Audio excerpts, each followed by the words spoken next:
Okay. We're off to a fantastic start. I forgot my Celsius, so I'm just gonna kill myself. It's fine. How you doing? One day. I'm doing good. I'm hanging in there.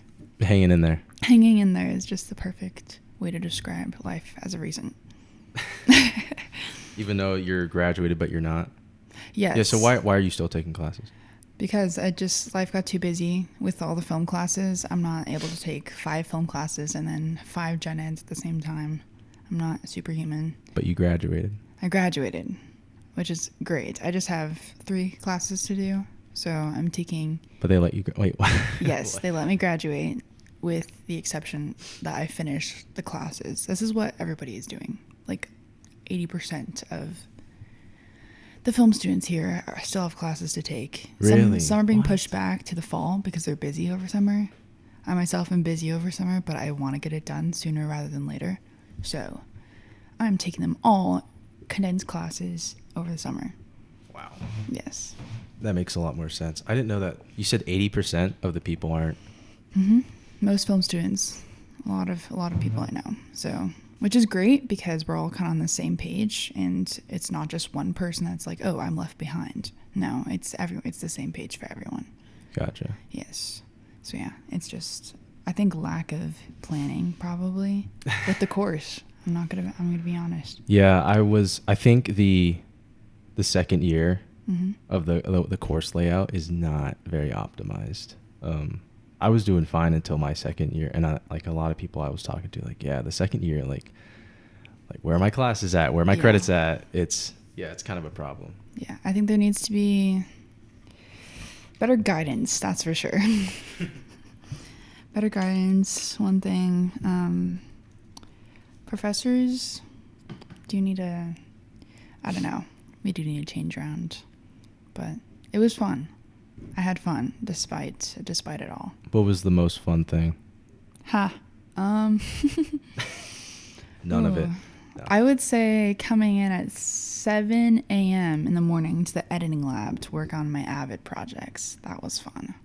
Really? I actually really enjoyed that. I'd just get my little sweet treat, and then I'd go to school and just work for like 6 hours straight. And then it felt rewarding afterwards. And I actually kind of really enjoyed the whole editing process, despite it. Are we talking like Fighter Combat, the Fighter Hold Up? Combat International. Is that what we're talking about? Yeah. No, that was fun. The Hold Up is taking a basic, like a small handful of clips and then turning it into like something interesting. I did exactly what Sean told me not to do. He said, don't make a music video. I took those clips and I turned it into a music video. Yeah, I also made a music video. As you should. It's just fun. And how else are you going to make it so exciting and Yeah, I mean, music is such a crutch, but it's also not. Yeah. Do you know what I mean? I agree. Because I feel like if you know how to use music, it's so easy. Yeah. It's just like easy mode, but so many people don't. Do you know what I mean? I don't know. I do know what you mean. Like, I made mine a music video, and he was like, oh my gosh, this was one of the better ones in the class. I was like, wait, weren't we not supposed to do that? Did you tell us not to do that? Yeah. Yeah. No, yeah, same thing here. Yeah, I had a lot more fun literally just throwing like CGIs over the Hold Up. I made it black and white, did some color correction. Oh, you made it black and white? Black and white. Oh my gosh. Yes. Oppenheimer style. Dude, that's what Mac did for his what do you call Combat? it? The Meltdown. He did his in black and white. Oh yeah, his office one? Yeah. That was interesting. It felt like a very I do not mean this derogatory at all, but like it just felt very like homemade. Yeah. Like his whole set. And that's what like drew me into film. Is just like a bunch of kids being creative and creating something. And that's kind of what his You're like mumblecore. Yes. Mumblecore. Really? I didn't know about the whole mumblecore guerrilla filmmaking till like a year ago. I thought it was kind of fun. I don't know. And I like structure. Structure is good. It's needed, but also kind of just having fun and doing, just doing it rather than working like, oh, it has to be this and this. It has to be this. F-stop has to be this. Da, da, da, Well, I don't know. Like, I feel like if you have a crew, you aren't worrying about that. Like, your DP's worrying about that. And you're just like, oh, what are my actors doing? That is true. Like on my sets, it was more structured, but also like I kind of like I kind of let the people that were in charge of worrying about lighting and cam worry about lighting and cam. Obviously, as a director, I was worried about it, but no, I yeah definitely had a lot of fun with just not worrying too much, which is good. But at the same time, sometimes the guerrilla style filmmaking can be exciting in its own ways. I wish I had seen more of your stuff. I know. You will. I just like, I don't know. I've only ever seen Sweet Thing. I know we talked about this. We don't like Sweet Thing. Sweet Thing is not a. Hey. It's a 16 millimeter. I don't even know. Sweet Thing's the reason I got into Showcase, so. Okay. Yeah, I am very like hesitant with releasing things, and it's just. With what things? Releasing things, oh. like my works and stuff, which I shouldn't be, I think, because I also think it kind of goes against myself. I also think that the more I release, the better, because there's more of me out there. But sometimes I'm just like, what if this gets judged? This doesn't look like this. But that's just like stupid insecurity we do not like. But what if people don't like my art, which is really polarizing? Exactly. With who I am as a person, like everything about me is like art, music, and film are like everything to me. So it just goes against kind of what's inside me, and I hate that. It's just like this little freaking mouse inside my head being like, you need to re-edit this, you need to color grade this differently. Da-na-na-na-na. But yeah, it's stupid. But I'm like currently in the editing process. Life has just gotten too crazy recently. How long would you say a minute takes? A minute of editing? Like a minute of film, how long is the edit for that? It just depends. It depends on what. For example, my latest project is Excalibur, is a dark fantasy. Like it's a short film art piece brand launch thing. I don't know. But I have a specific look I'm going for, and I've been editing the past, I would say 2 or 3 shots, and that's taken me about 5 hours just to make sure it looks great. But that's just because I'm using Lightroom for making LUTs and stuff. I color grade in Lightroom, turn it into a LUT, and then put it into Premiere. And then after that, then I take whatever clip it is, and if it needs a graphic, I'll put it into After Effects. So it's a process, and that's what's taking me so long. But that sounds really up and around the bend. It is. So that was the first attempt at it, is what I'm trying to say. But the second attempt has been, let me just lay the groundwork and then just do it layer by layer. One, because the time it takes to render, oh my gosh, dude, it's literally dumb Premiere taken me, people. Oh my gosh. For real. This is why I started with Final Cut. I love Final Cut. I will probably go back to Final Cut once I'm done paying $25 a month for this stuff. But I don't know. I am having a lot of fun, like playing around with other apps too. But yeah, no, it's taking me forever just to like render a few like minutes of footage, which is actually crazy. But that's only because I put like adjustment layers with like channel blur or whatever, and then color grade on top of that. I don't know why, but it could be my specific Mac. Why aren't you using Avid? Yeah. I don't care enough. Yeah, and I just don't think it has enough. I feel like that would stop your render issue, right? I don't know. I tried Avid about a year ago, like when I was taking the class. I tried it on my laptop. It wasn't as quick as I wanted it to be, and I felt I had more room for creative, what's the word? Creative freedom. Freedom. Yeah, creative freedom in like Premiere or Final Cut. Personally, but yeah. Gotcha. Yeah. So I know your go-to editing software is Final Cut Pro. Unfortunately. Unfortunately. Well, I don't know. These editing softwares, they're tools, right? It's like, what are we making, right? Most of the time I'm making something like this, like a podcast. I don't need Avid for this. You don't need Avid. You know what I mean? I don't need Premiere for this. I can just throw this in Final Cut. Yeah. Make sure the cameras look the same, and make sure, we're not blowing out anyone's eardrums. That's as far as it goes. or a YouTube video, I'm doing that on Final Cut. Like that's what they made it for, is like YouTube video content. That's But what I was using when I was doing YouTube. yeah. Final Cut.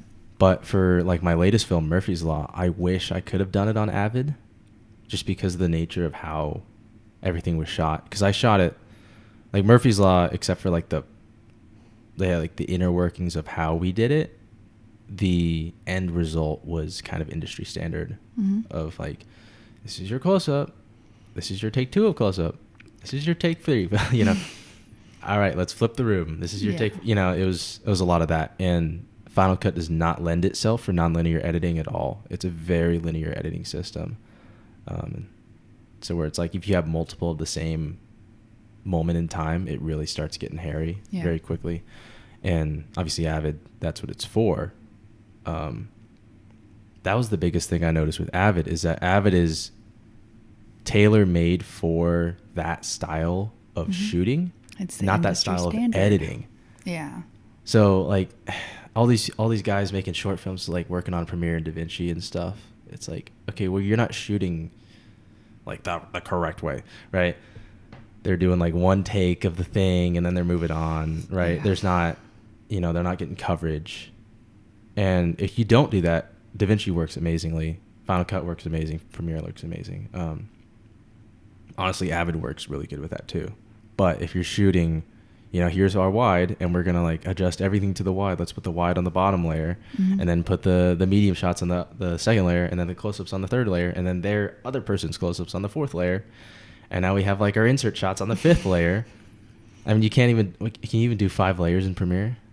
You can, but that means you just have to keep, it's not like you can just like drag and drop. It's like, oh, you have to like go right click, add a layer, make sure things are, it's a lot. It gets messy, I would say. Like, so that's why I do like Avid. It's neatness and organization. Yeah. Even Final Cut Pro for like shorter videos and like short films too. Short YouTube videos, but short films too. I think it's just kind of easier for organization.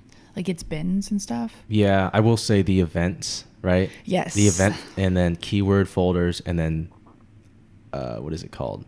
I haven't used it since I was like 18. There's like another folder in it that's really good. Anyway, the events are amazing in Final Cut.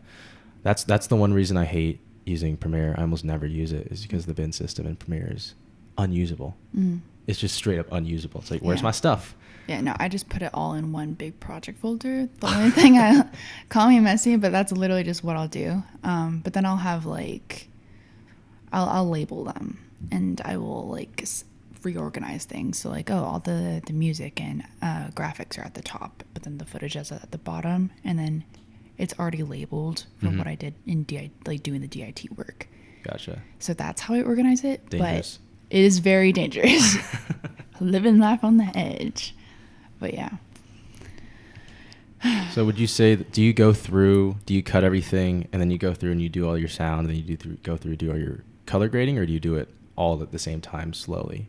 I think it depends on the project. See, with Excalibur, I tried both ways because I'm used to doing it where I just put everything down first, like I definitely put the audio in first because I think it's so fundamental, like just the music, and with the flow of editing as well, just having like something to go off of. So I'm using this like, but it's a music video. What, Excalibur? It's more of a short film.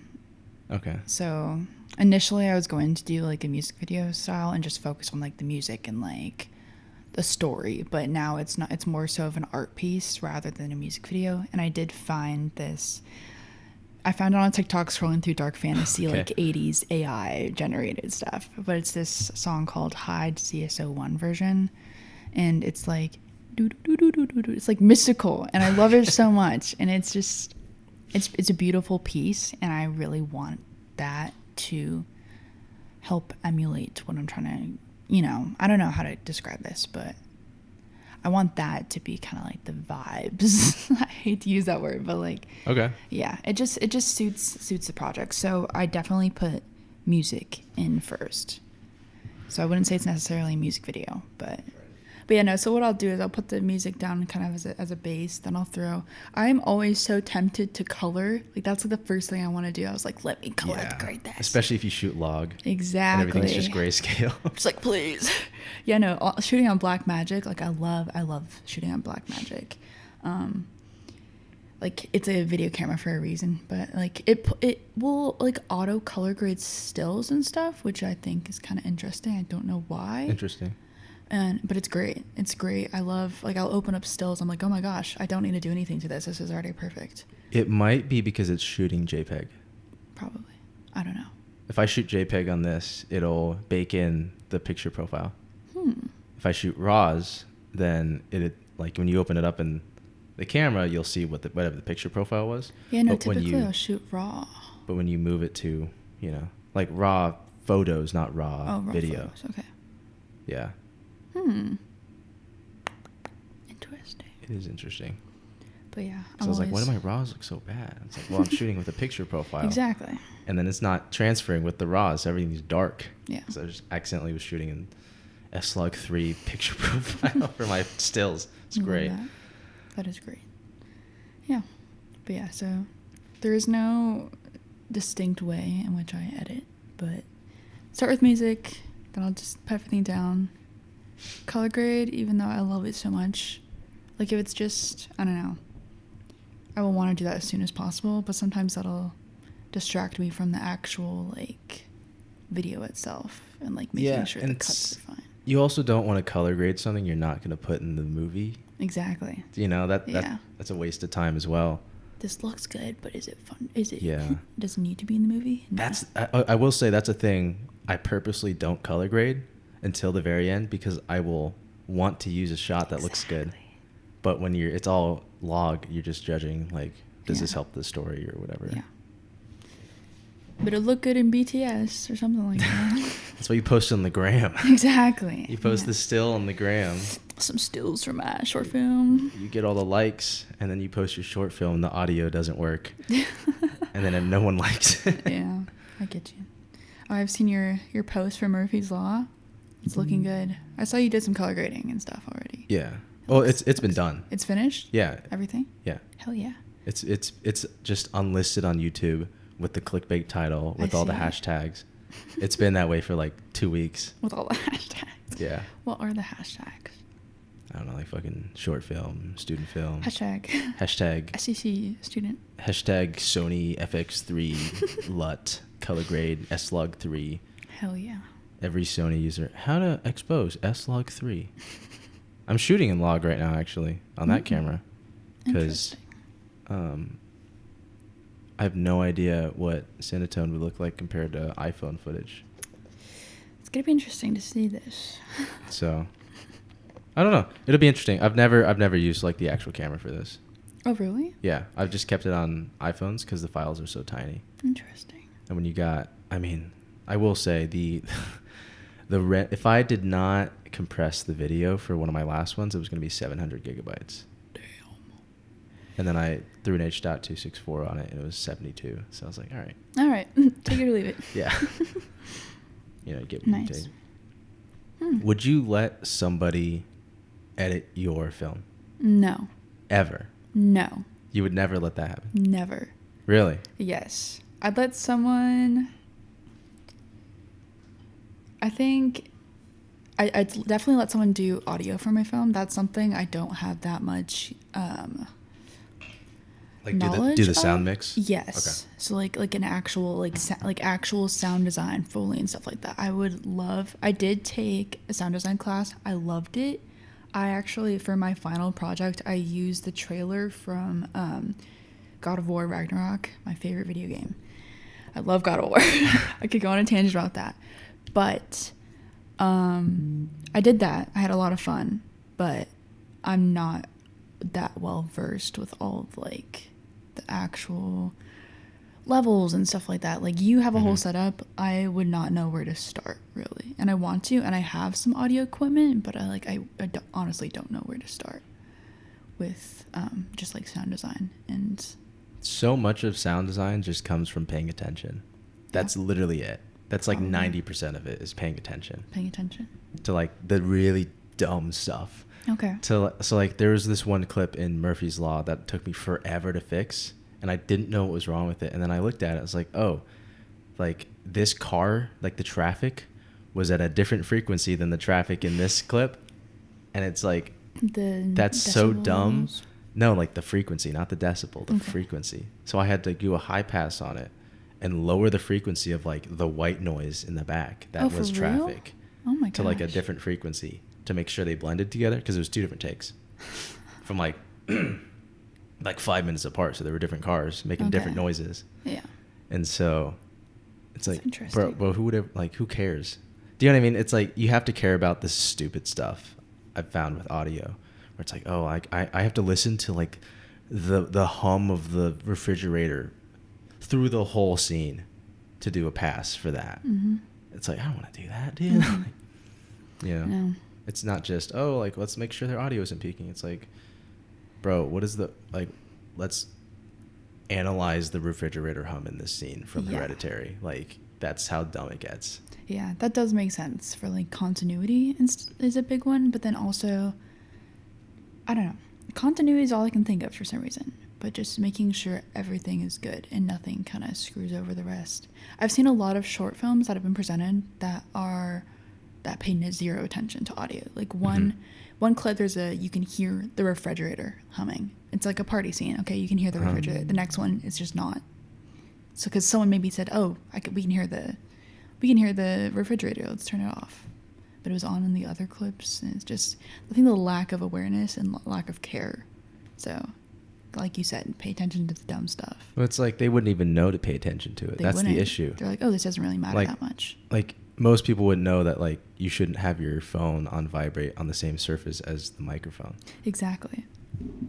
Like, that's just not something people think about, No. you know?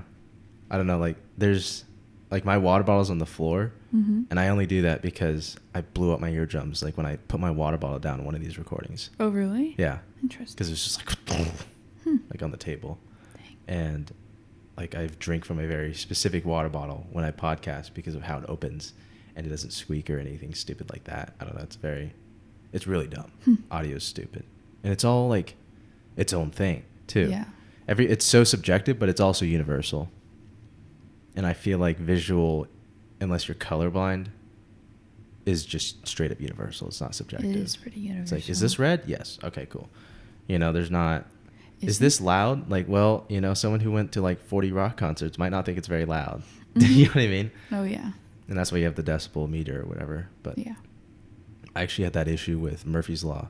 I mixed the first half of it, and then the second half, I mixed way too quiet. So I was watching it back, and I'm like, bro, I can't hear anything. And so I had to go back and redo every single bit of audio. I couldn't just pull the whole thing up. Yeah. So I had to redo every single other bit of audio up like 2 or 3 decibels. Dang, dude. I was livid. Yeah, I this was is like, why I bro. let other people do that for me. Like, yeah, if I had the time, I would probably get into it. Like I just did over the past few weeks. I did a video for my dad. I think I told you about, for this baseball event. Yeah, the baseball thing. Yeah, like a banquet, right? So I edited a video, and I just threw in a couple tracks. I made sure that the audios were somewhat level, but they also had me go and talk to this guy who did specifically audio for events, and then he like went over the video again and just had to re-level stuff. I don't know what he did specifically, but he's like, oh yeah, this is a little blown out in this part. This is a little too much. This one's super quiet for some reason. I'm just like, oh, I don't know. It sounded normal to me. Just went over my head. But yeah. Yeah. I don't know. I feel like it's the same thing, but there's more of the dumb basics. So we're like, if your friends take a photo of you, your feet are probably cut off. Mm. Or like, We had a conversation about yeah, this. or like your elbow's missing, you know, Mhm. stuff like that. But there's like 40 of those things in audio, and there's like 10 of them in video. Exactly. It's like, oh yeah, like let's stand at a 45-degree angle. Yeah. Let's not cut off your feet. Let's just make sure it looks Like, good. like let's get you some headspace. Yeah. Right. With audio, there's like, what are your decibels? What frequency are you at? What speakers are we using? You know, what are your headphones? Is your room sound treated? If your room soundproofed, like what does your floor look like? Do you have like a whatever? Like this room is terrible for this. It's awful. I know. And I forgot to do one of those at the beginning, so that's going to be interesting. That will be interesting. I'll just have to find this part and line it up here. Yeah. Am I allowed to go into Frank? Tell you about the audio on Frank? Sure. Yeah, if it's... So I was... As long as you don't, like, trash anybody. Not particular. What? No, don't worry, I won't. So I was If something's empirically DIT. bad, then something's empirically bad. It's empirically bad. So I was DIT on Frank, which is our capstone project for the production class at SCC. So I was the one that like got all the footage, got all the audio at the end of the day. At the very end of the day, they didn't give me audio files in turn. They just gave it to me all at the end of the day.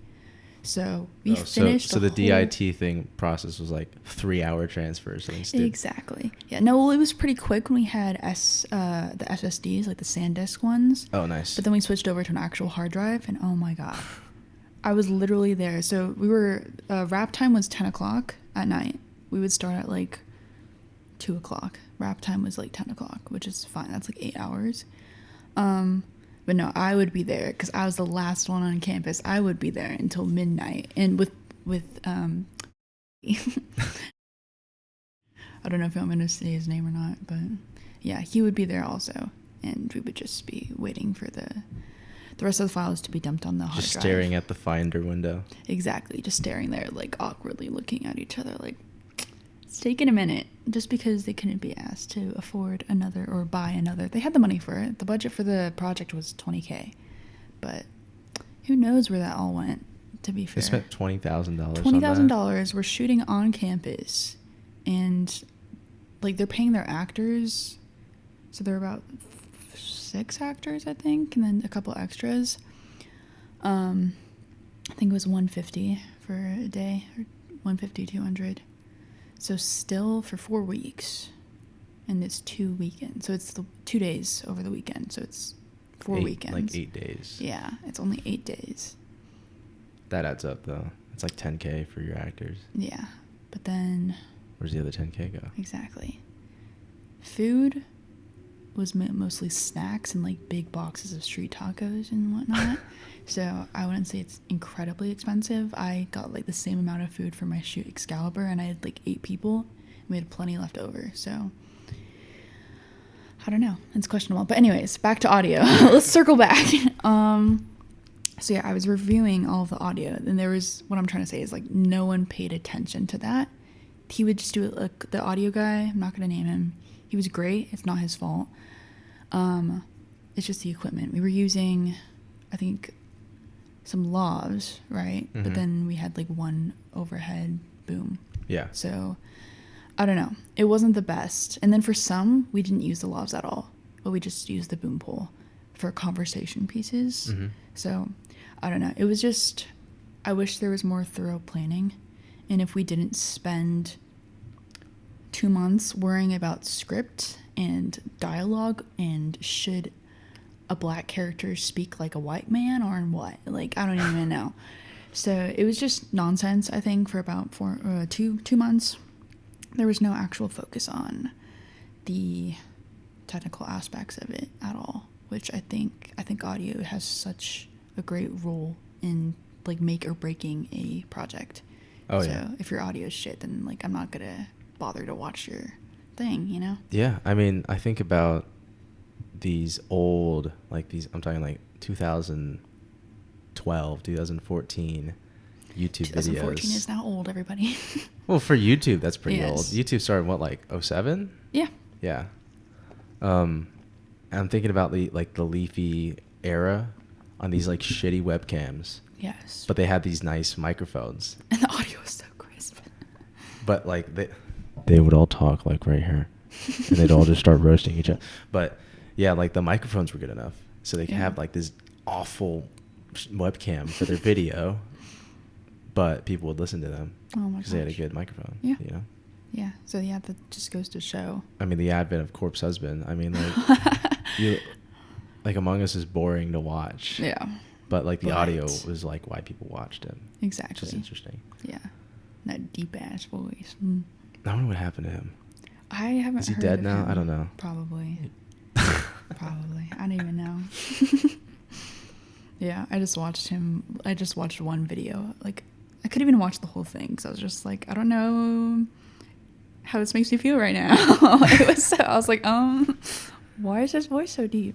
But yeah, it's That's definitely interesting. what an odd niche. I don't want to go down the corpse husband rabbit hole. We But shouldn't. like just like what an odd niche to like fill on YouTube. Like I'm gonna play this astronaut game where we kill each other like mafia, but I'm also gonna like seduce my audience while Exactly. I kill people. I'm about to host an emergency meeting, guys. It's Something just like that. what? Yeah, I don't even get me started. What an Yeah. interesting. Yeah. Anyway. The Among Us era. It's Oh my crazy. gosh. Actually, Insane. I finally removed Among Us from my phone a couple days ago. Wow. It's just been there. It's been on my phone, like in my games folder. Of course, I have video games on my phone. Yes. It's just been there since like 2018. I got it before all the hype, actually. Let me just say that. I got it before the hype, but then Okay. once it became popular, I was like, ugh, I can't enjoy this anymore. Are you like that? Because I know a lot of people that are kind of like that. I will stop telling people I like it, but I won't stop liking Yes. it. Exactly. It's more to Yeah. like stop associating with like people. Yeah, you don't want to be like, oh, I follow all the sheep. All the Yeah. sheep must be followed.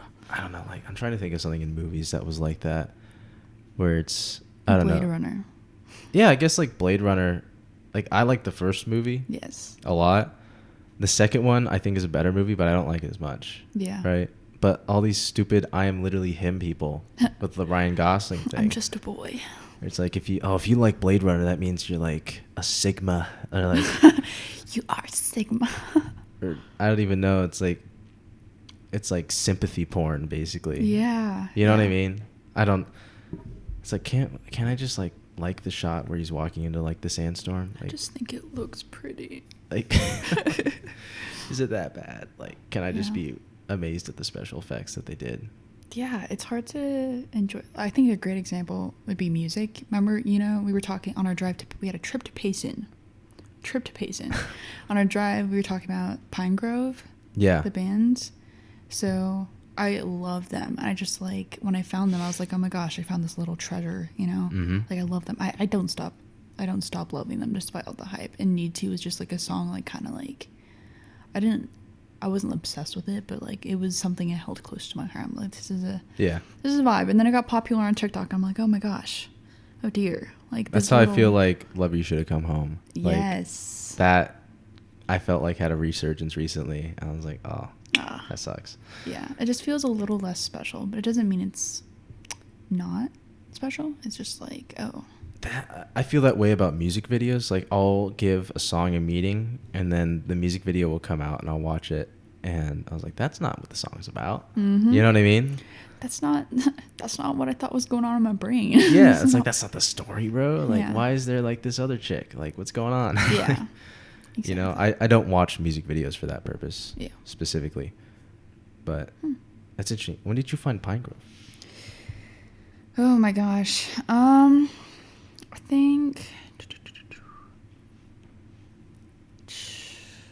I think about 2020 was when I found them. So about dang. 4 years ago, and I think I was with a group of friends. We were on a road trip back in Idaho. So it just reminds me of home. Basically, it's like the big. It is very Pacific Northwest-y. It's Pacific Northwesty, and there's a specific road I was driving down when I heard the song, and I was like, "Oh my gosh, this is the vibes are immaculate." To quote Jay Rivas's short film, but it was perfect, and it was a great feeling, and it just reminded me of kind of the transition to like youth and to the start of adulthood, basically, and I don't know, just kind of leaving that behind. But then, like moving on from friends, outgrowing people is what it reminded me of, but for the better. And then meeting new people.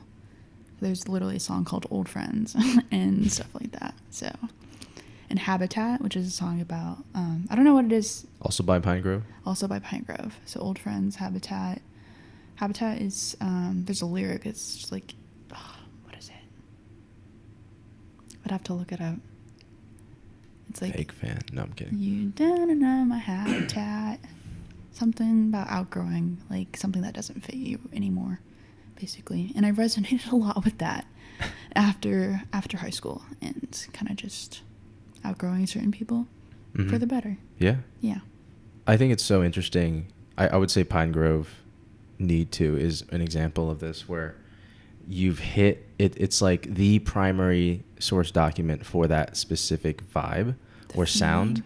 I would say like As You Please, the song, not the album, but the song by Citizen is like their, like that is their sound at the most pure form. I would actually go against that. I would say, like in terms of like what they're presenting. I don't know. Yeah. I think definitely it's kind of a gateway. It's a beautiful album. I love that album a lot, and it is very like pure sound. They have tried a lot of different styles. Like they're kind of leaning more into like a pop punk thing, which okay, but they're okay. Yeah, I think definitely As You Please, and then like Youth and Young States, those albums are more of like what their actual sound is, which is like kind of like alternative, like heavy emo, just leaning into emotion at its purest, Like I would look at, I'm trying to think of a song like a popular artist that, damn. Like I don't know, I would cite Slow Dancing in a Burning Room by John Mayer as like one of those, like, that's, although he's interesting because he has so many different like eras of him. Yeah. He's got like, his fucking Your Body's a Wonderland era, then he's got his Continuum Gravity era, then he's got his like Montana, I'm gonna go up and be in the mountains I was era. gonna say, didn't he lean into being like a cowboy for a second? And now he's got like this, I don't even know what he's doing now, like what it even counts as, but he's doing like an 80s vibe now. Okay. But there's not, like, I would say maybe Sunday Morning by Maroon 5 would be like the primary source document for pop, like that specific sound that they're going for. Not like them as an artist, but what they're going for, right? If you're like, oh, I like Need To with Pine Grove. If you think about that song, it's like, oh, I want this like, Pacific Northwest and like, maybe some like weed and like some beanies and like a van trip, right? Yes. Like Need To is like pretty close to what you can get there. I'm trying to think of, that's like the chill vibe of that. Yeah, I think their other music definitely is a lot different from Need To, the song exactly. I think that one is just, the instrumentals in that one are just so... Have you heard the other versions? No. They're not good. They're not good? They're not good. What, by other artists? No, by them. They're other... Oh, like the Audio Tree Live versions? There's that, and then there's like another version. There's like I don't even know. But like you said, the instrumentals make that track. Yeah, I think it does. Yeah, don't get me wrong, the vocals are amazing. But, I think there's a couple artists that are just like, there's one take they'll do, and it's absolutely fucking mint. So, like, for example, there's this band on TikTok and, like, Instagram and stuff. They're kind of like Pine Grove. It's the same vibes as Pine Grove. They're called Hey Nothing, and they made the song called Maine.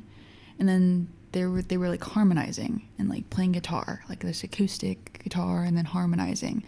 But there's the video that they recorded, and that got, like, viral, I guess, sounded one way. But then their actual recorded one, and sounded a complete, like, it didn't hit right. And then all the comments were like, hey, could you post the one you did in the video, even though the video was like a 1-minute clip, like sample of the song. So it's, I don't know, it's kind of like a hit or miss type of thing. That's how I'll feel sometimes with like jazz. Yeah, there's, if you want to get really specific, like this is like real jazz nerd shit. Bill Evans, right, the piano player, I think it was like 1960 he released Waltz for Debbie, and it's take 2 of that song. All the takes are like available to listen to. Okay. But take 2 is the version that like hits best, like became popular. And if you hear the other versions, you're like, this is just like not correct. Like, even though it's him, right. And it was the first time they played it, but it's the second take that. That's strange. I think it's like it's strange and fascinating. There's a specific like sound that will actually perfectly encapsulate a feeling or something like that. Mm-hmm. Yeah, you can do as many takes as you want, but if it's not the same, you know, doesn't hit. It doesn't hit. Like I think about Sweet Emotion by Aerosmith Yeah. in the beginning where like they break their Viper slap. Yes. You know? It's like, I don't know if it would be better if they didn't break it. I have no idea. It would be completely different. It's a whole thing. Like, Yeah. these like this very specific recording. Mm-hmm. I don't know. I kind of feel that way about Blade Runner, like the first one. Like bring it back, the Blade Runner. But are you aware of like the travesty that was the pre-production for Blade Runner? Enlighten me. They, not to get too into it, long story short, their financer bailed on them. Oh, really? And at the last moment, they had 2 weeks to secure new financiers. Otherwise, the whole thing would go down. And so because of that, they had to give away a lot of rights. Oh. And that's why there's like 5 different versions. Okay. So, Interesting. yeah. That does make sense. That does make sense. But like what they did on the day Mm-hmm. during production, like they captured whatever it was. Yeah. And so it's just up to them to like make the right cut of it. I see. I don't know. That's how I feel about Blade Runner 2049. Like something about the first one, like there's something there in the first one that Yeah. they didn't get in the second one. Exactly. Like there's something missing. I don't know what it is, but something's missing. Yeah. You know? I don't know. See, and that's why I need to watch it still. Like I've only seen the second version, and that's like, oh, like it's a great film. I think visually and stuff, but I've heard a lot of hype about the first one being like the actual. Like I've heard a lot of people say like both are great movies in their own specific ways. But yeah, I definitely should give the first one a watch. It's a music thing for the first one. Music thing. I think it's a music thing if I really think about it. Mm. No offense to Hans Zimmer, but Yeah. the second one's music is kind of it's just Yeah. kind of there. Okay. The first one's like, bruh, like what are we doing? What are we doing? Nice. Oh my gosh. I kind of asked you about a lot of these things. Something I did want to ask you about was how, I don't know, it's a really weird question because there's no other way to like answer it. It's kind of like the question, like when people ask me, because I'm Asian, like, oh, do you see less? I was like, well, I don't know what I would have seen if I wasn't.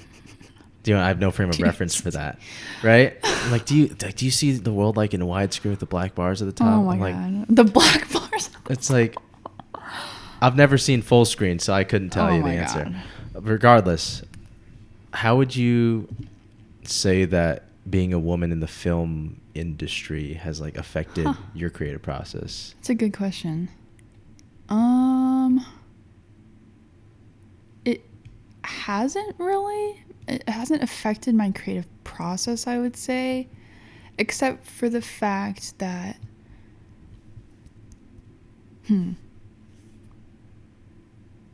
well, okay. Sorry, just give me a second to gather my thoughts.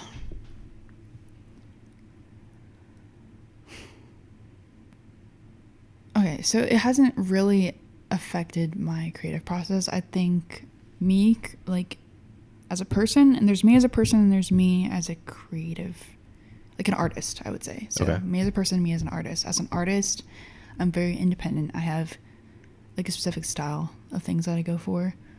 But then there's two ways. Do you mean like working on set or like actually creating? Well, I would say that the work part of it is also the creative process, because there's some things that I can go for because I'm a guy that I now have tools in the edit bay, right? Yeah. Do you know what I mean? I guess so, yeah. Give me an example. I don't know. There's something about like, oh, let's just like brute force this thing. Oh, yeah. And like you can like rally the boys to just like, let's just fucking do this. Do you know what I mean? Go. You know, it's like, oh, like we gotta, I don't know. There's just some things where it's like because I'm a guy, I'm allowed to do it, where it's like there would be some like stupid pushback Yeah. for you know what I mean? I'm not trying to like insert oppression into your life, No. right? You know what I Okay. mean? I But get what you mean. I don't know. I feel that's why I feel I don't know if I was talking to you about this, but the like the gaffing part of the industry, Mm-hmm. like the women in the gaffing part of the industry are like so cool. Yeah. You know. Yeah, they're all very, I don't know. They seem very masculine to me, but like But they're also very like strong female exactly. power. They're You just know. strong women and I like that. I think there's something about with that specifically. It's like what can you what are you actually doing? Do you know what I mean? Like, Yeah. can you put up the light? Okay, cool. Yeah. That's all that matters. You know what I mean? Yeah. Where I feel like there's this weird thing with the more creative part, like the director part, or like the leadership part, where like people are like, oh, like can women lead, or like, you know what I mean? There's that whole thing, Mm-hmm. and then there's the whole thing of, you know, like woman being creative, where that gets really weird with a lot of people. I guess so, but I think I'm not trying to be like feminist or whatever, but like I think women are naturally very like creative and they've always been more like artsy and more than men, just like on a straight A and B basis. Like for example, my family, like I'm the artsy one. I like am into art, film, music and stuff like that. My brother's baseball. No. Mm-hmm. Oh no, I can't do art. That would make me gay or something like that. Yeah. So like literally my brothers stopped playing instruments because they thought it would be like, oh no, I'm not like that. I'm not a sissy. Bro, that's like girls. What are we doing? What are we doing? Let's pick up the guitar. Let's go. Exactly. Yeah. So, I forgot what I was trying to say. Women are more artsy. Yeah. Also, yeah, I think naturally, yeah, but guys are too. That's for sure. Like, and that's what I've seen in this industry. But I feel like women have a tendency to lean more with their projects. Like what I've seen in film school, are very like emotionally driven, if that's the right word. Yeah. Like they're based off emotion and just feelings and like, which is great and all, but I feel like I don't necessarily like kind of sharing myself on a personal level like that. I'd rather share like, this is something really weird that I'm into and I want you to see. So like the art in my bedroom, for example, like you can see it's very weird. Like, but I like it and it's something I kind of want to share. It's like, look at this. I can paint this. Like this does not mean anything to me. It's except for like I think it looks cool. We're looking at a flail with a skull. With a skull as like the bludgeon part, and there's Yes. spikes coming out of it. Exactly. So that doesn't mean anything. That's not like, oh, I'm depressed or anything. But like don't get me wrong, I've dealt with a handful of emotions throughout my life, but I'm not gonna let that define me through my art. So sometimes I feel like there's this new expectation that when women create films, it has to do like there has to be some hidden meaning behind it, which I think it's great because we live in a society where it's so like now we can finally be a little bit more we're still being judged, that's for sure, but we can be a little bit more open about ourselves and who we are. But I think there's different ways to express that. So with my films and projects I've worked on, it's more of like here's something I like, let me try to like encapsulate it or like brings like some like niche interest I have and kind of like turn it into something. So like dark fantasy and stuff like that. It's like I like to read dark fantasy books and play those types of video games, so I wanted to make a short film like that.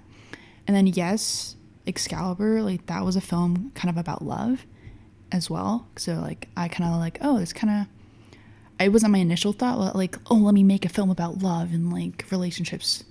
It was more of like, here's like a genre of film that I find really interesting and beautiful, and let me try to make this. But then as I was making it and like kind of making a story, I guess, I was like, oh, this reminds me of like my relationship with Zach and kind of like how we are as a couple and how we're always looking out for each other and kind of encouraging each other through these different obstacles. So that's what it kind of became. So the meaning kind of built itself. Going back to your actual question, I feel like there are a lot of expectations for women in this industry, which is, I don't know. it can be a little challenging, I think, because it's like, so on our last day of class, everyone showed their films for one of the other capstone class, Joe Keeble's class. And I didn't show mine. One, because I wasn't finished editing. This is the Excalibur class? Okay. Yeah. One, because I wasn't finished editing, but most people were showing their rough cuts anyway. So I also didn't show it just because I was like, oh, all the other girls' projects, they're very like emotional and so like personal to them. And I didn't go that deep. So I thought like, oh, this is just like an art piece. I don't know if people would care that much. I didn't go too deep into the story. But yeah, I don't know if that really answers your question, but it's just like an expectation thing. No, it's interesting that perspective. Yeah. Because I don't feel like, even on like the race side, I don't feel an expectation. Maybe that's just me being like arrogant and not listening to anybody, but I don't, like when I show my film, like in a class, I'm not thinking about, oh, like how does this compare to other people's? Yeah. And I honestly, what I'm thinking about is it different? Yeah. So like, I would say yours would be different from these other films, and I would look at that and be like, all right, we did it. Okay. I think that's a good thing. I do have a bit of like a fear artistically of normality. I agree. I do too. And so if I turned in a film and it was kind of like, oh my gosh, hydro down. Like if I turned in a film and it was vanilla. It wasn't vanilla, but it kind of like if everybody did some like relationship movie and, you know, let's just say the guy dies in the end. Like if my guy died in the end and like 3 other people's guys died in the end, I would feel like a failure. You did something wrong. Yeah, it's like, am I really this like unspecial? Like, am I really this like, I don't know. Like because I look at your situation like that's great. Like that's what you want. Yeah. You know, it's the saturation right now is so high that something like that I look at as positive. Okay. Do you know what I mean? Yeah. I don't know. Like I'm happy. Sense. I'm happy with my project, that's for sure. I'm like, yeah, this is different. It's a relationship thing. Like from a story standpoint, yes, it's like a art piece, brand deal, whatever we want to call it. But the story is like about a relationship and like how love conquers all. But you know, I like mine because it is different, but at the same time, it's just like everyone has their, what's the word Bill Tree used? It's that it's a fancy word for art piece or like masterpiece. Like The Voice, their magnum opus. Yes, don't know. The magnum opus. Everyone has like their magnum opus, and it's some super heartfelt thing. But like, I don't think I have mine yet. Like I've done a lot of pieces I'm proud of, like artistically, but like it doesn't completely encapsulate me. But a lot of people I've noticed are like creating pieces that encapsulate them as a person and like everything they're feeling, which is not a bad thing, but it's just, oh, should I be making more films like that? So I don't know if you have to. I don't know. That's really interesting. Because I've noticed that too, where it's like there's certain people in the film program where I already know what film they're going to make before the assignment's made. Nice. And I, like, in my opinion only, I don't really see that as a good thing. Where it's like, I don't know, like even if we look at like these famous directors, like I don't know, like Nolan or something, it's like we know it's going to be wacky, but we don't know what it's going to be. Do you know what I mean? Yes. Like there's some people where it's like, all right, it's going to be black, blue, and green. Like that's what we got. Yeah. Right. And then, with like a director like Nolan, like all we know is he's going to like mix them all into one giant color, but we don't know what colors he's going to use, but we know he's going to mix them all together. And I think that's something about, we understand his process, but we don't predict his toolbox, right? And I think there's a lot of people where I know exactly what tools they're grabbing. Yeah. I don't know how they're going to put it together, but I know exactly what they're going to like Okay. use, if Mm-hmm. that makes sense. That does make sense. And I feel like my stuff is veering into that, which is making me really nervous, where it's like people can look at a film of mine and be like, oh, like this was this, this, and this. And that bothers me. I think otherwise, actually. Like Murphy's Law, I'm not entirely sure what it's about necessarily, but from what you've shown, like the snippets you've shown on like social media and stuff, it's definitely like I can tell it's different, and I don't know, like it's beautiful. Like everything about it is screams different. Like I see a relationship, toxic relationship maybe. I don't know. But I don't know, it stands out to me, like color palettes, and I can tell that you've put a lot of effort into it. It doesn't need to be like, this is everything that I am to one little short film. But, you know, it's different. That's just all I have to say. Okay. Murphy's Law is kind of interesting. It's the first one I've done with like actual dialogue. Okay. Because I've never had people capable of delivering dialogue until that In a moment. way you wanted to, right? Well, I mean, there's that, but there's also like this the issue of sound was Okay. mostly it. Like that's the thing, but like I don't know, Murphy's Law. I don't want to say I didn't put a lot of effort into it because that would be like demeaning to everyone who worked on it. Mm-hmm. But I want to say it wasn't that difficult to pull off. Okay. If that makes sense. It's a very cookie cutter process. Yeah. You know, I mean, like, yeah, the execution was fantastic, and that has to do with like the crew and who was there on the day, but we weren't trying to do anything crazy. Do you know what I mean? Mm-hmm. Where I feel like a lot of these other films that we're seeing, like the goal is insane. You know, it's like, oh, we're gonna make a time travel scene. It's like, bro, what? Like, How? excuse me. Can I see the What do you storyboard, mean? please? You know, there's Overheads? yeah, it's like stuff like that where it's like mine, like, oh, I'm gonna like have two people sitting at a table and talking. I think simple is better, like in film school, to be honest, because it's just, you kind of want to focus. I mean, I'm not saying, here I am talking and I went and did like a whole night shoot out in the woods, but it was simple. It was kind of just like costumes and let me throw together a fun little story really quick Mm-hmm. and make like a 4 or 5 minute short film. I think there's something to be said about low budget films and crafting your story around your materials. Yes. Yeah. Yeah, that's for sure.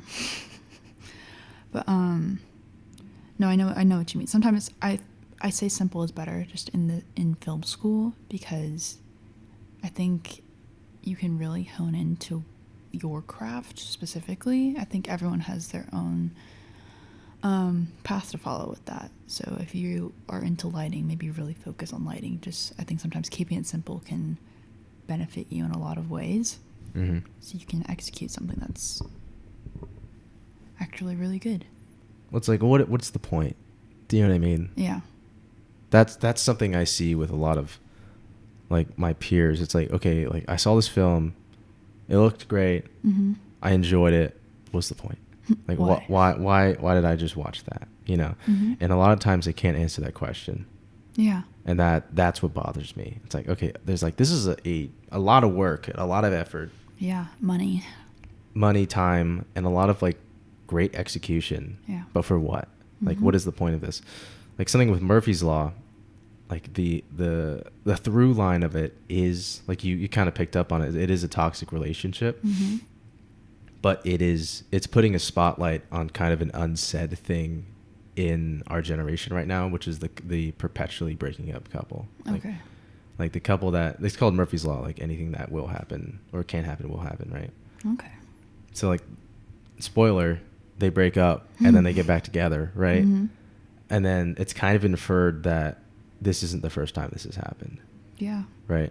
And so there's you know, strings of non-committal, there's strings of, you know, insecurity and whatnot, and abandonment and what, you know, all that good Yeah. stuff. But like the point is like that reality.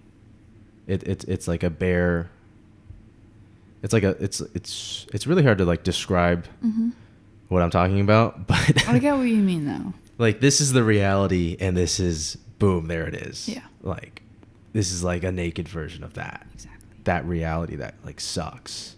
That I think a lot of people feel, but they don't talk about. Exactly. Do you know what I mean? Like that's the point of the film. It has, you know, sure it has like some cool red hues and like some neon. Like who gives a fuck? Like that's just so you watch the thing. That's not the point. Yeah. You know, like I remember specifically in a pre-production meeting I was having with my actors, and I was like, yeah, like these visuals are great, but it's literally just to get people in the door. You know, it's just eye candy. It literally doesn't matter. Yeah. To the story. Like this setting is just so people watch it. Yeah. Yeah, like the colors and stuff. It's beautiful, but yeah, it's just to draw people in. Yeah, it's like the colors are great, but what's the point? Right. The point is these two people and like their issues. Yeah. Don't get stuck in a cycle. Break free from the matrix. This is a Sigma edit in disguise. That's hilarious. Yeah. Yeah, no, that's what my lighting class project, the Desolation, which you still haven't seen yet, which I am doing the third Passover of finally. But yeah. Yeah, that was also it was a music video, but it was about the same thing, basically, like a relationship that was a cycle, essentially. Just of like, you know, breaking up and getting back together, and just lies, deception, and whatnot. I haven't really been in a bad relationship, so that was kind of hard. So I had to like actually talk to people that are like that actually. That's like, good. You're not it. seeking it out either. Yeah, I'm not. There's a lot of people I who have to do be looking for that. But yeah, no, that's just kind of like it was kind of my perception of something. I don't know that like I have had friends go through. And I, as an outsider, kind of see it as just like as a cycle, and they look happy and they look fine, but it's just, I don't know. Why do we do such things? Why do we create such things? Like, I will say this, though, something that concerns me about your workflow. It's like, if it's in your edit bay and no one sees it, do you know what I mean? Yeah. Like you have to get it out there regardless.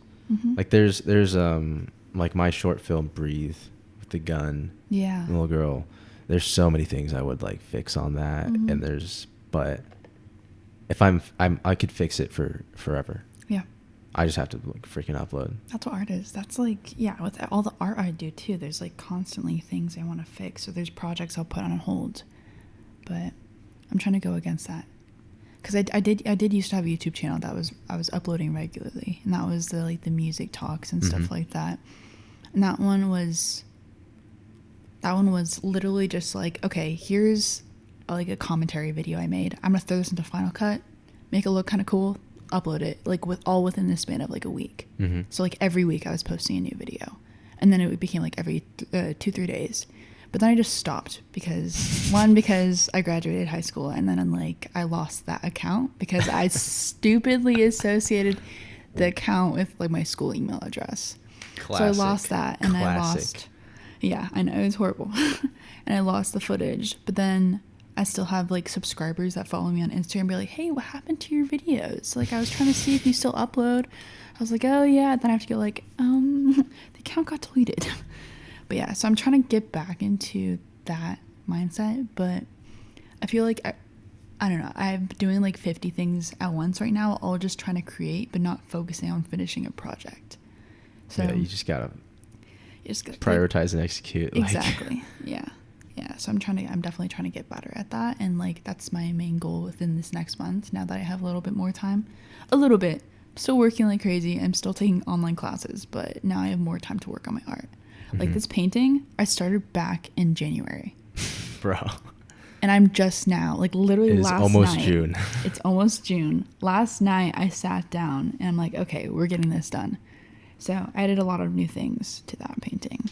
But, this month's goal is to just publish everything on my new YouTube channel, and get stuff out there.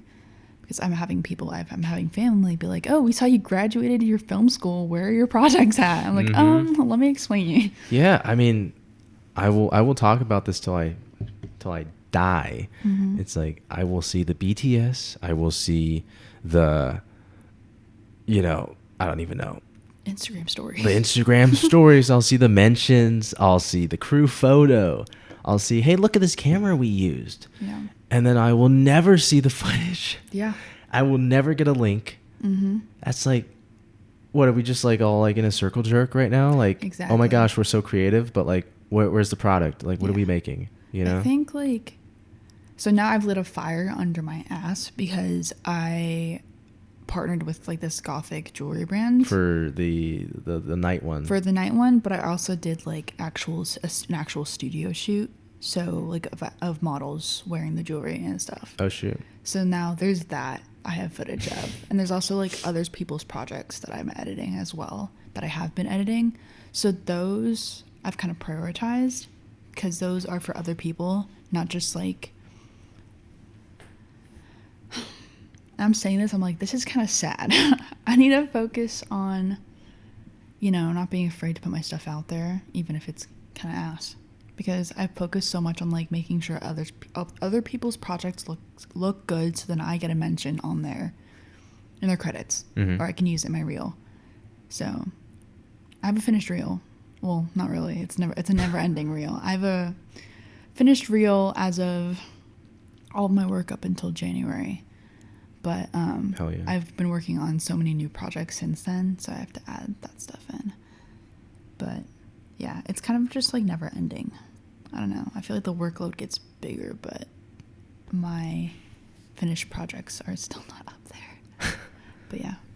I mean, I think there's a creative responsibility as an artist to actually, be selfish sometimes. You kind of have to. Like how many, like you're editing these projects, right? How many editors do you know? Like famous editors? Famous editors? None. Yeah. Like who edited Barely. Top Gun? Yeah. I don't know. You can't ask me. Eddie Hamilton edited Top Gun. Like nobody knows who Eddie Hamilton is. Only you would know. Everybody needs to know who Eddie Hamilton is. He's a genius, right? Editors are great. Like why do people not know who Joe Walker is? He edited Dune. Like, come on. Like, so, but we all know who Denis Villeneuve is, and we all know who. I actually don't know who directed Maverick. That's a good question. I don't know. That's a really good question. I mean, that's a kind of special case because Tom Cruise. But whatever. The point is, you have to like at least have something for people to look at of your own stuff. Like all these. Otherwise, like there is a thing of like I need a proof of concept, right? Yeah. I actually did something. There's that, but then there's also like just the sad reality of living in the oversaturated film environment that we are, where if you are credited on someone's film, you may as well not even be credited. Yeah. Yeah, because it all is just like, oh, who made this? And it kind of all just goes to the director or producer. It's the director, like people like the cinematography. People are like, "Bro, who's DP on this?" Like, and that's about as far as it gets. Like, no one wants to know who the AD is. No one wants to know that. Nobody wants to know like who color graded it. But that's kind of, I don't know. They're all like equal parts. Yes, the idea is from the director or whatever, but I think it depends on the shoot, but it does depend on the shoot. Like all my shoots have not been equal parts, and it's not because I'm like a genius or anything, because I'm definitely not. It's more of I can't ask someone to put that amount of time and do a project that's not theirs. I get you. Yeah. Yep, that's for sure. I spent a lot of sleepless nights editing people's projects that were not mine. And that were literally just to be shown at that last day of a class. So, but I didn't even show my own because I hadn't gotten around to it. And I've been such a yes man. See how insane that sounds? That does sound insane. You sound insane right now. Yeah, I know. And then Joe Townsley was my co-producer. He's like, well, technically it's my project too. Why aren't we showing it? I'm just like, it's not at a point where I want it to be yet. That's true, but he's the producer, so he does get say on that. He does get say on if he's credited co-producer. Yeah. But I don't know. I feel bad, but also like, yeah, that was just a decision I made. Like, this isn't at a place I wanted to show it yet. So, yeah, a lot of regret, which is definitely making me want to turn things around. But yeah, because so kind of as an artist, it's just like, if I don't have anything to show them, what am I here for? Type of thing, you know? So it's stupid. It really is. It's ridiculous. I think about stuff that has been made that, had they not had a deadline, would never have come out. Yeah. And what would the world be without this piece? Yeah. Do you know what I mean? I mean, if you look at Picasso, he painted, what, like 60,000 paintings or something like that. It's like we talk about like 20 of them. Yeah, there's like only a few notable ones. Yeah, it's like we like the one where it's at like the lake with the woman in the umbrella. You know what I mean? Whatever the one that one is. It's like if he just like worked on that forever and then never released it. Do you know what I mean? There's stuff like that, or like these movies that like get stuck in production hell, like post-production hell, because like the director, like, and then they kick out the director because they gotta like appease their financiers. Yeah.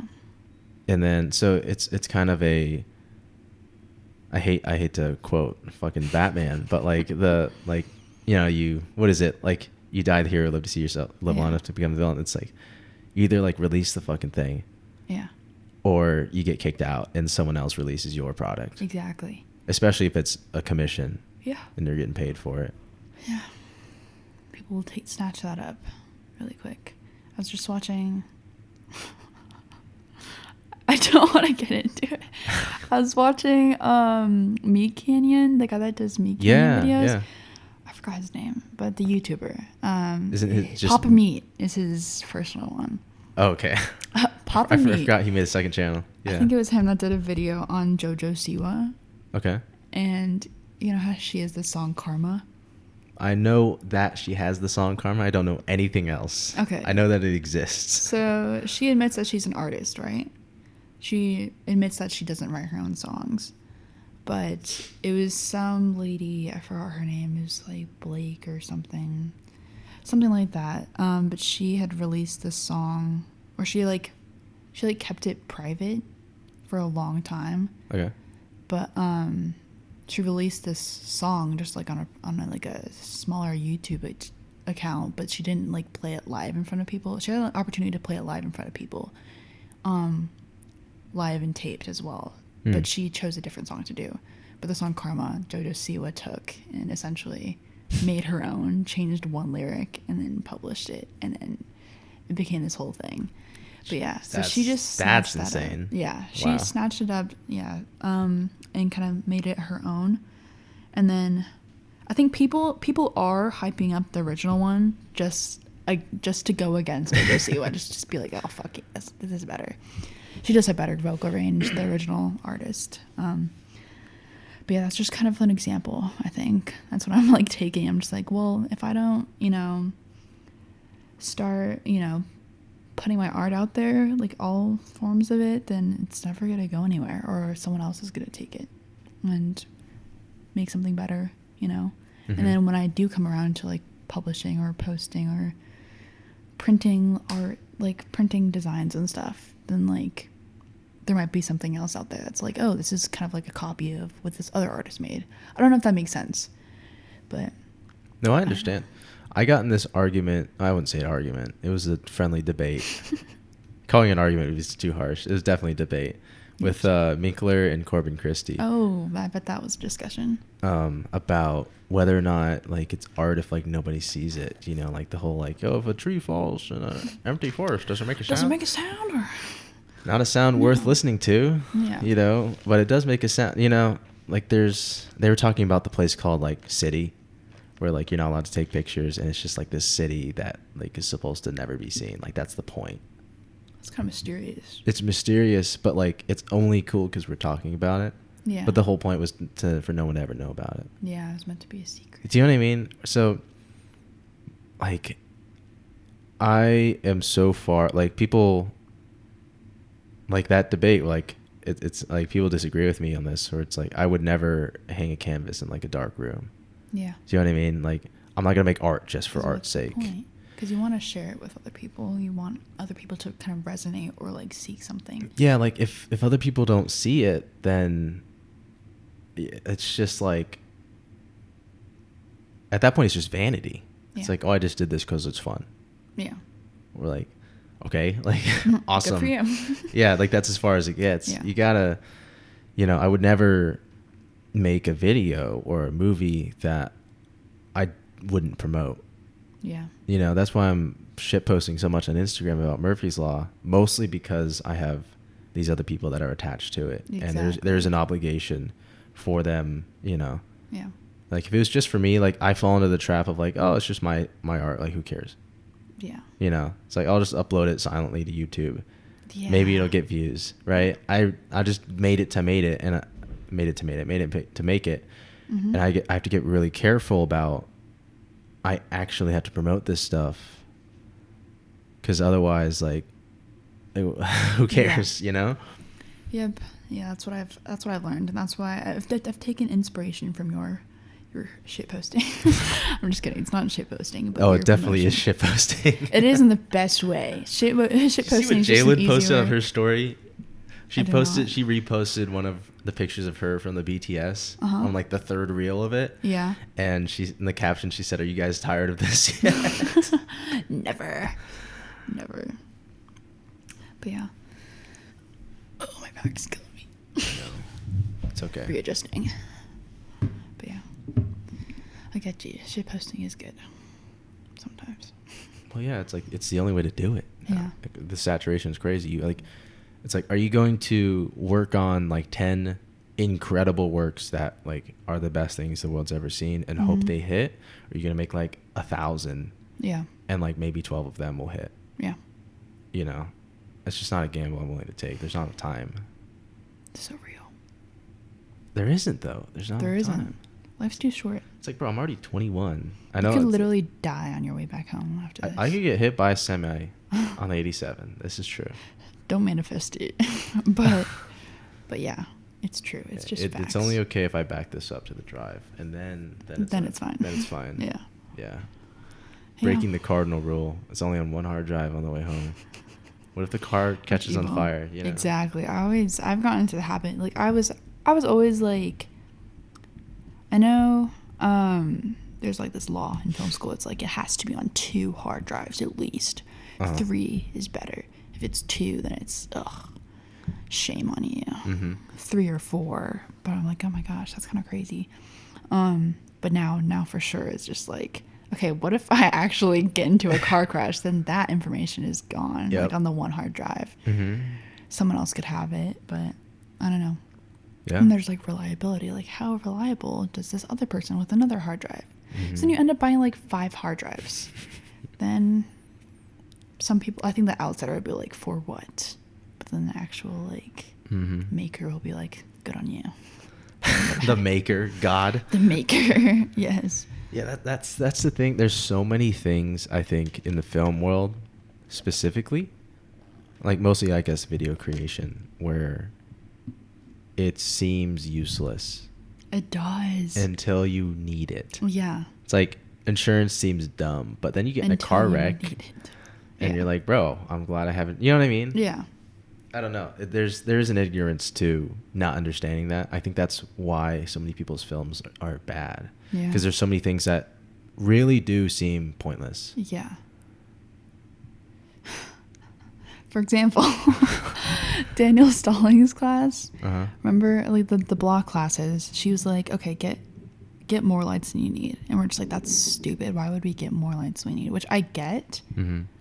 Like then, it was great to not carry 12 freaking like juniors and like a bunch of tweenies and stuff up like a flight of stairs. But then it's like, oh, this light just blew out. Like, okay, we need another one. We need a backup. Oops.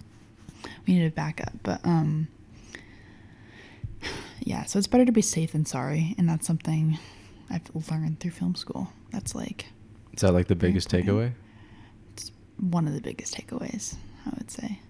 There are a lot of takeaways. How would you say your process has changed from before film school, where you're just making these YouTube videos about the cure and stuff, to like now where you're working on like Excalibur? Preparation, and then I think kind of the importance of putting effort into your art, and like not just the actual like art making process, but like equipment wise, like putting actual effort into like setting up and then making sure you have the right stuff. And I think it goes a long way. Like you can, like those YouTube videos I made, like I had a camera, but I just like, I was like, I kind of put it to the side. I'm like, oh, I don't need this. I'll just record on my phone. And that worked great actually. I still like got a lot of views from a video I made. People love the phone camera. People love on the phone YouTube. camera. They do. It's a thing. Yeah, it's strange. They're like, oh, it's so personal. It's like, dude, fuck you. Yeah. Oh my gosh. Yeah. No, I color graded on Final Cut, and then and that was great. I did all my editing on there, and and it's good. Don't get me wrong, but I think like this setup, for example, is very impressive. But because of this setup, you're getting great quality. This is the cheapo setup. This is $500 setup. Now take it like a between $2,000 like $5,000 setup, and then upwards. I mean that's great. I think find something that works for you and the content you're producing, and then kind of just doing your research is very important as well. I've learned like preparation is very important. So yeah, and just like always having backup plans, because for my Excalibur shoot, I was supposed to have a crew of 14 people. I had a crew of 8 people that showed up, and those are people that just canceled like a day or 2 days before. Like I had triple checked with people, like, you're for sure coming, you're for sure coming, you're for sure Have they coming. had a history of that? I don't know. Like I was taking chances, and I was like, okay. Like I had worked with some people briefly, but there were a couple people that didn't end up coming that I had met on a shoot, and then they had heard about my shoot, and they actually asked me. They're like, oh, do you need extra hands? Because I'll be there for you. I'm just like, oh, that's great. Like, what do you do? And then they just did not follow through. I'm just like, okay. I mean, I just met you. I know I can't rely on you now. Yeah, so I won't be hitting you up after this. Yeah, they'll be like, oh, but keep me in mind. Do not hit me up. Exactly. No, but they'll be like, yeah, sorry I can't make it, but keep me. Do you always get that text? Like it's I'm sorry, I hate to do this to you, but keep me in mind for next time. I've never gotten that text. Really? I feel like so many people have gotten that text. I background check the shit out of people before I ask them. Like, I've probably, like, people, before I even text them, like, I've gone through basically every one of their posts, every one of their mentions. Mm-hmm. I've, like, who are they following? What posts are they liking? Yeah. What people have they worked with? What kind of shoots are those? Are they reliable? Yeah, I do, like, it only takes, like, 20 minutes to do that, but it's, like, as much as you can do just on, like, the gram of stuff. The gram. Are they posting their work? Like, that's a big thing. Like, is their film available? All right. You're probably good. Yeah, you're probably dedicated. Yeah. I feel like one of my biggest takeaways from film school is that, like even, like, that so many people don't know. They just don't know. Mm-hmm. Like, that sounds really broad, but, like, the things that people focus on and then versus the things that actually matter. I guess realizing how much didn't matter was a big takeaway. Where it's like so many people be like, oh my gosh, what camera did you use? I'm like, bro, who gives a fuck? You could shoot on who cares, anything and make it look good, I think. Who cares? Like, are you editing on DaVinci? He's like, no, I'm not. Sorry, bro. You have bro. to color grade on DaVinci. Yeah, there's like all these things. It's like, are you using the, I don't even know, like this, are you using the Sennheiser TH or whatever? It's like, bro, like, is your person in frame? Yeah. Like, are you exposed correctly? Did you, I don't know, do you know your equipment? Mm-hmm. All these things for people like, oh my gosh, like, what LUT did you use? I'm like, bro, what? I don't even know how to download LUTs. Like, like, sorry. Yeah. Yeah, that's something that's not incredibly useful. I mean, I have experimented with, like, downloading LUTs recently, and it's like, yeah, okay, making my own. Mm-hmm. It's fun. I can play around with it, but it's not critical to creating the perfect color grading, No, it's just like, what are people focused on? It's the whole, I don't know, without, like, throwing anyone under the bus or being too crass, like, some of the questions people ask him, like, why are you concerned about this? Yeah. Like, this is not something that matters anywhere. Yeah. Like, yeah, there's, like, certain things, like, make sure you're properly exposed so you don't frick yourself over in editing and stuff like that. Yeah. But there's other things that are just, like, it blows my mind what people find it, like the things that people find important. Mm-hmm. When it's like the complete opposite, like the things they're not focusing on should be the ones, Yeah. the things that are important. I don't know. It's just strange. And I think that, I don't know, that's why I'm not a big fan of the block classes we took, because I think they focus so much on like things that weren't that important. Yeah. But yeah. that were just like It's a lot of waste of time. a lot of waste of time. Like, seriously. Like, I just take Mac, for example. A good friend of ours, Mac. Like, he had a short film about what was it, the football? One Last Tardy. Yeah. One Last Tardy. But he got dropped from a class because he had a scene with a trampoline, and that was a hazard. Yeah. Like, okay. Maybe just change it a little bit. Like, if it's a hazard, or I don't know. And there were some things that, like, the said professor said, like, weren't attainable, but they very much were. I feel like a lot of things are attainable in film. Like, you can achieve a lot. Like, there's kind of, the sky's the limit. I mean, it isn't, but it is. Yeah, but I almost said the name. Said teacher had a lot of, like, I can always bleep you. Yeah. Just don't give me more work in post. Yeah, I got you. Yeah, she went by the book a lot, and I just think it's okay to break the rules sometimes. Yeah. But there's other things that we should have been focusing on. So, yeah. Yeah, and I kind of learned that the hard way, which I think a lot of film students did. It's just by, like, actually working on sets. I feel like a lot of film students experienced it the hard way, but they didn't learn the hard way. Yeah, that's you know, they're just like, oh man, this really sucked. Okay, like, Okay. like that's it. Did It's like, nothing guys, afterwards. let's not do that again. Yeah. I mean, there's some shoots that I've been offered to have, like, I don't want to be like a high role, but like whether like a producing or like directing or something, it's like, Yeah. like that's gonna be more trouble than it's worth. Yeah. You know what I mean? Like, I feel like now you have to be really careful with who you give your time to. Exactly. Like, now that, like, you've kind of tried everything out and, like, Yeah. oh, this, I like this, I don't like this, Mhm. and whatnot. And there's so many things, especially directing. I guess just realizing how like tunnel vision people get on Mhm. set, and how normal that is, and how abnormal it is to still be big picture Yeah. on set. You know, where it's like, oh, this one thing isn't, like, oh my gosh, our wide isn't working. Like, they like, I don't know, they like looked at camera for a second. It's like, bro, like, Straight the camera. Straight the camera. like, we gotta start all over again. Yeah. It's like, dude, like, we could just cut to like another person talking. Exactly. Like, It's in fine. post. It's fine. Yeah, people freak out too much about the little stuff, I think, and It's like, this is an insert. We've spent 45 minutes on this, guys. Like, Yeah. please.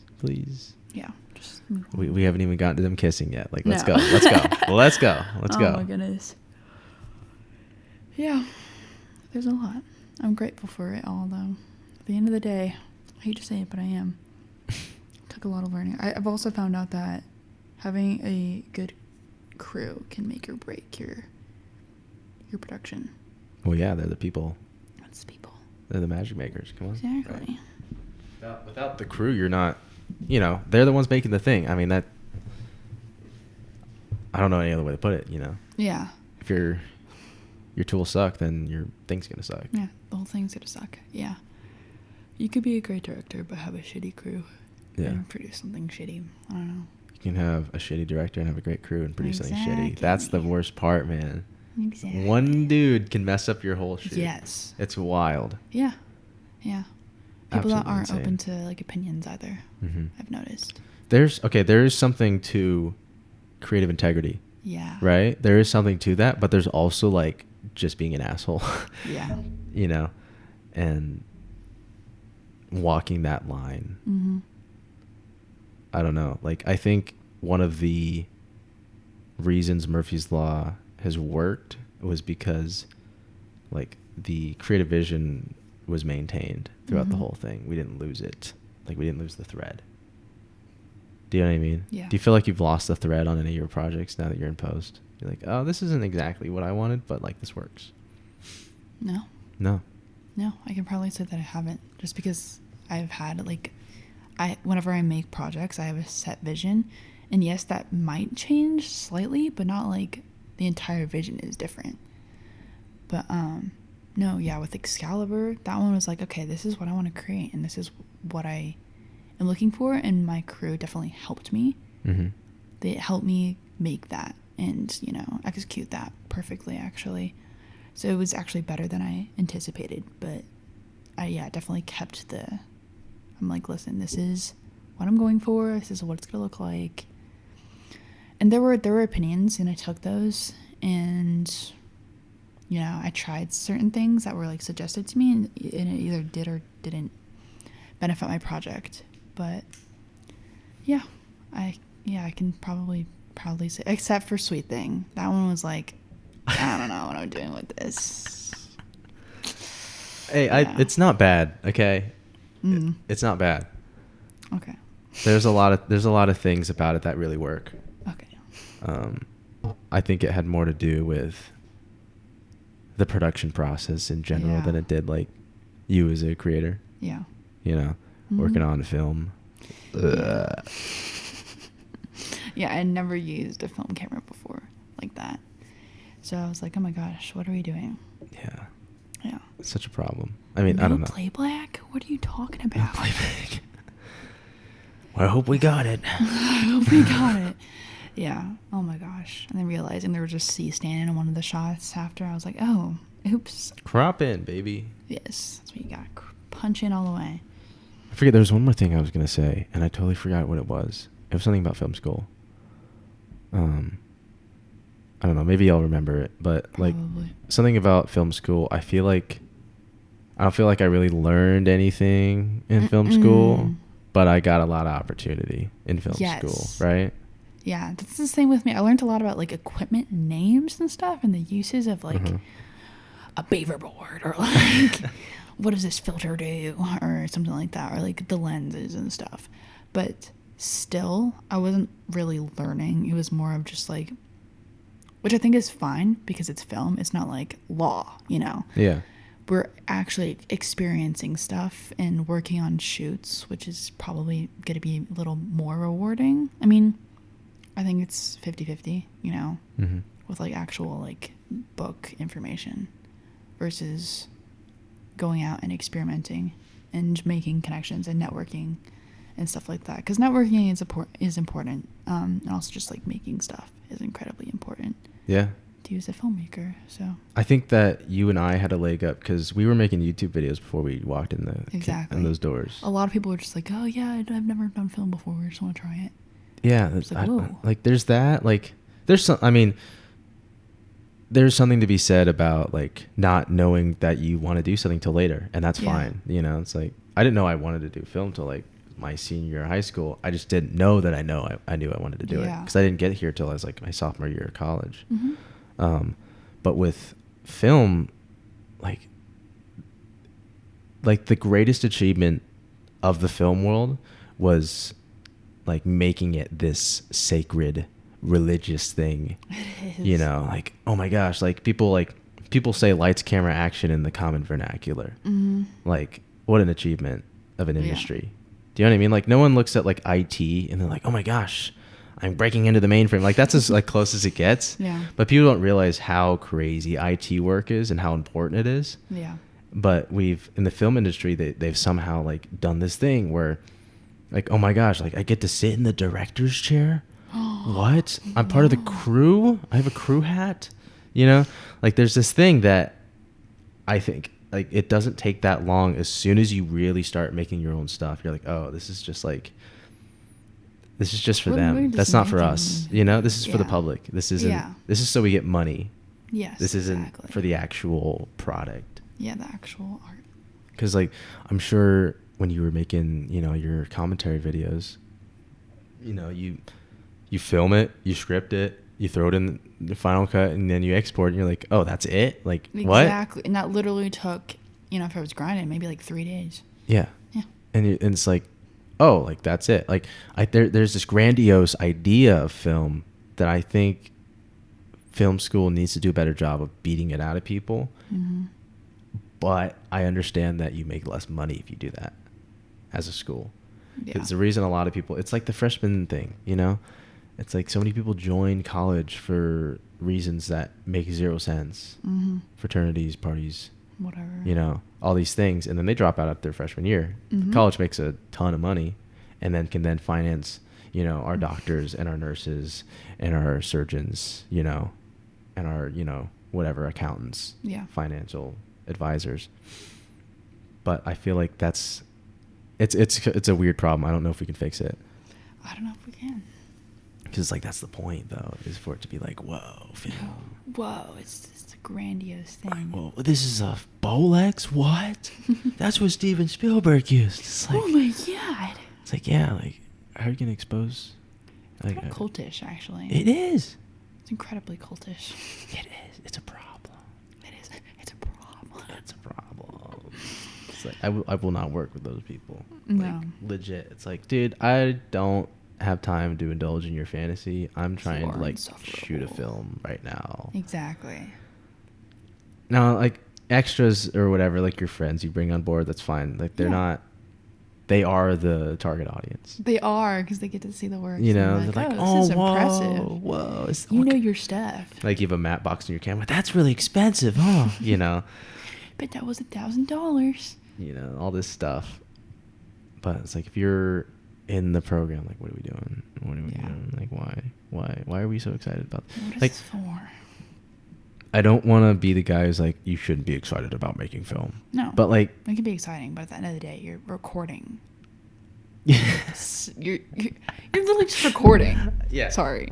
You are recording stuff. You're performing. I don't even know. We've been doing this since the dawn of time. Yeah. Literally just performing for people. Just cause. Like-minded people. Just cause. There's so many why. Why are we alive? Why are we here?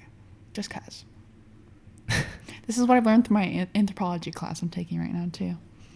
Like, there is no... We're just here. Yeah, and I just decided to take film. Yeah. Bro, I just exist. What are you talking about? What are you talking about? I'm just here. This film just made itself. I don't know. It's a team thing. That's probably the biggest thing I learned. It's like the team really matters. Like, oh my gosh. Like I kind of knew that already, but at the same time I was Now like, you eh. experience it. And it's more like I knew the team was important, but I didn't realize how bad it is when the team isn't good. Mm-hmm. Do you know what I mean? Oh yeah. Like I knew why it was important, but I didn't know why we didn't do the other thing. Yeah. For real. Yeah, I could talk about that for a long time. Off the books. Yeah. Off the books. In private.